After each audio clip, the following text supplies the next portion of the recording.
Hi అండి. మామూలుగా ఒక చిన్న మాట అని చెప్పినప్పుడు కొన్ని కొన్ని "ఏంటక్క ఇవన్నీ నువ్వు ఫేస్ చేశావా?" అంటే దాంట్లో ఒక 70% నా లైఫ్ గురించి నేను అనుభవం పొందిన దగ్గర నుంచి మాత్రమే చెప్పినయి ఉంటాయి. కొందరు నాతో షేర్ చేసుకున్న వాటి గురించి కూడా షేర్ చేసుకుంటాను. మామూలుగా మనకు విలువ లేదు అని ఎప్పుడు బాధపడకూడదేమో. అంటే ఒక్కొక్కటి తెలియాలంటే సమయం రావాలి. కొన్నిటి విలువ, కొందరి విలువ తెలియాలి అంటే నిజంగా సమయం రావాలండి. నిజంగా. ఎట్లా అంటే బయట ఫుడ్ తిన్నప్పుడు అమ్మ విలువ తెలుస్తుంది.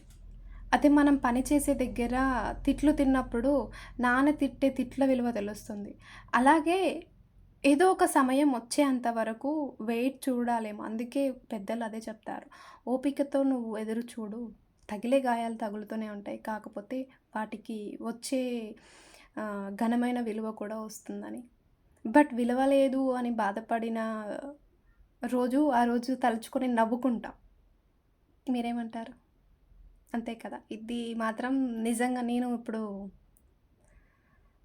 రుచి చూస్తున్నానని చెప్పొచ్చు. బాయ్ మరి.